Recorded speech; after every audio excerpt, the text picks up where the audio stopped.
Pourquoi mon ex me fait ça à moi? Comment peut-elle partir alors qu'on avait une vraie planification commune? On a parlé d'enfants, on était en train d'acheter une maison, on voulait partir en vacances, on vient d'acheter un chien.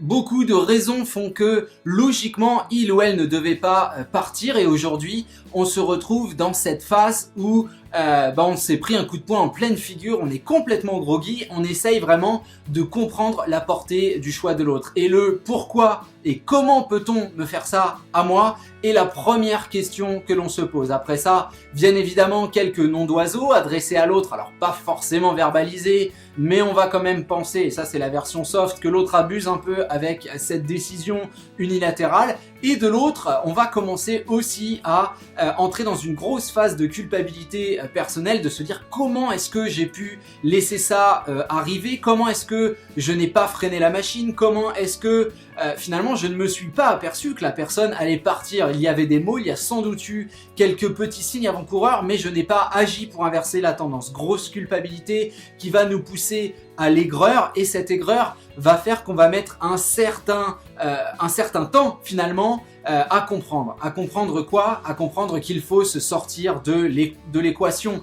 Ce n'est pas contre vous qu'on a fait quelque chose. On vous a pas fait ça à vous dans le sens où c'était une attaque personnelle. Votre ex est parti pour son besoin personnel. Alors vous allez me dire, quel égoïsme finalement, comment peut-on partir et laisser l'autre personne comme cela, à la dérive, dans la tristesse absolue, complètement perdue, sans avoir préparé le terrain de manière plus pacifique et plus légère, etc., etc. Là, si vous voulez, c'est vous qui tombez dans l'égoïsme. C'est un égoïsme normal, un égoïsme relationnel, un égoïsme de tristesse.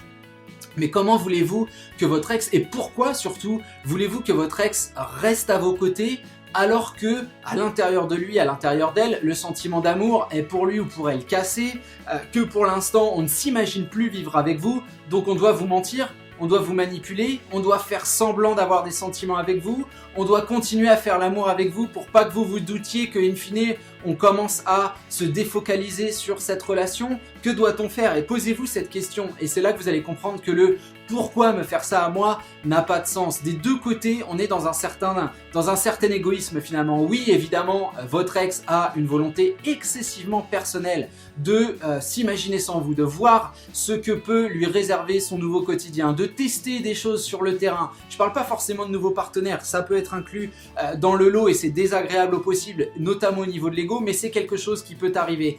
Votre ex est dans cette vision on a commencé à imaginer la vie sans vous et aujourd'hui on veut goûter à ce fruit-là. Et rester avec vous ou se dire je vais lui faire trop de mal alors je reste, finalement ça ce serait le pire des manques de respect qu'on puisse vous adresser. Donc dans cette question que vous vous posez, vous adoptez un statut de victime, un statut de Calimero, un statut qui ne peut pas coïncider avec l'esprit de la reconquête amoureuse. Parce que quand vous étudiez le lien ce qui vous rapproche, ce qui peut vous rapprocher de votre ex sous cet angle-là, vous êtes dans un manque d'objectivité qui est absolument total. Rappelez-vous, pensez-y, parce que c'est quelque chose d'évident, mais de pas facile à nourrir au quotidien, que votre ex ne restera pas et ne reviendra pas, c'est la même conclusion, vers vous par pitié. Et si c'était le cas, encore une fois, ce serait un manque de respect, et clairement, ça ne tiendrait pas la route. Je vois très souvent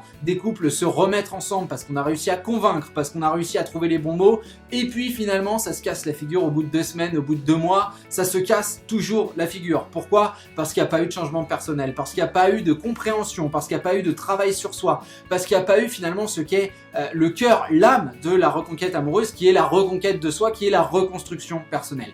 Alors oui, votre ex est égoïste, vous l'êtes aussi parce que quand vous analysez cette douleur, vous analysez sous l'angle de la victime, vous voulez des dommages et intérêts. Le problème c'est que ce qu'on va vous donner comme dommages et intérêts, ça ne peut pas être de l'amour, bien évidemment. L'amour ne naît pas d'un sentiment de culpabilité, l'amour ne naît pas de la douleur qu'on provoque chez quelqu'un d'autre, et ça faut vraiment le comprendre pour être capable au plus vite de vous retirer de l'interaction, de cette équation, encore une fois, où vous pensez que on a fait quelque chose contre vous. Non, on a fait quelque chose pour soi, et malheureusement, même si c'est moche à dire, vous étiez dans le chemin et vous êtes un dommage collatéral. Ça veut pas dire qu'on vous déteste, ça veut pas dire qu'on va vous oublier, ça veut surtout pas dire qu'on renie ce qu'on a vécu, mais ça veut dire qu'aujourd'hui, de manière très égoïste, je ne vois plus ma vie avec toi. Et si c'est douloureux à entendre, c'est un argument qu'on ne peut pas contredire. On ne peut pas forcer quelqu'un à vous aimer. En revanche, vous pouvez changer, vous pouvez évoluer, vous pouvez comprendre les choses et vous pouvez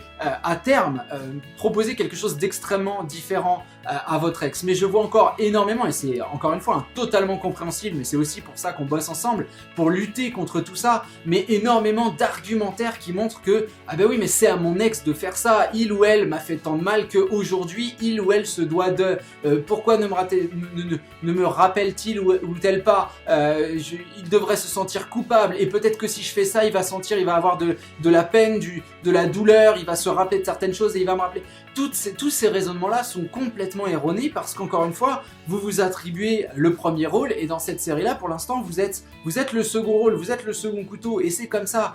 Votre ex a choisi un film où il ou elle est le héros ou l'héroïne de se dérouler. Et aujourd'hui, oui, vous êtes en dehors de ça, ça n'empêche pas de vous lancer dans votre propre film de reconstruction, votre propre fil d'évolution et créer de l'interaction plus tard. Les deux films, on pourra faire un croisement, les deux personnages se rencontreront à nouveau. Mais aujourd'hui, vous devez bien comprendre que tout ce que fait votre ex ne vous est pas directement attribué. C'est pas pour vous qu'on fait les choses, c'est pas contre vous qu'on fait les choses. Malheureusement, on vous a retiré de l'équation et ça il faut le comprendre et tant que vous le comprenez pas, vous allez avoir énormément de mal à mener votre reconquête amoureuse. Encore une fois, oui, vous êtes dans une situation extrêmement injuste et pour mener une reconquête, il faut être capable à un moment ou à un autre de proposer quelque chose à son ex parce que si il ou elle part, c'est qu'il ou elle n'a plus rien à gagner de cet échange. Et bien il faut être capable de lui proposer quelque chose de factuel, quelque chose qui à votre contact permette à votre ex de se dire bah effectivement cette personne m'apporte tel ou tel critère qui me fait me sentir mieux dans mes pompes, qui fait que j'ai un meilleur quotidien. Réfléchissez bien et demandez-vous si le fait de taper sur la culpabilité de l'un ou de l'autre, d'insister là-dessus, permet vraiment de proposer quelque chose à l'autre personne. Je vous laisse me répondre dans les commentaires. Comme d'habitude, si vous aimez cette vidéo, bah, signalez-le avec un petit like, ça fait toujours extrêmement plaisir. Et puis, si vous voulez aller plus loin, vous avez les contenus de la newsletter qui sont accessibles. Vous avez un lien sous la vidéo, ici, sous chaque vidéo, vous avez un déroulé. Il y a souvent une petite flèche à cliquer. Vous avez un déroulé avec tous les liens intéressants vers le blog, vers les articles, vers les formations vidéo, vers le coaching et donc vers la newsletter qui est entièrement gratuite pour que nous puissions continuer le travail au plus près de votre cas et de votre reconquête amoureuse. Voilà, je vous dis à très bientôt pour un prochain contenu. Salut à vous!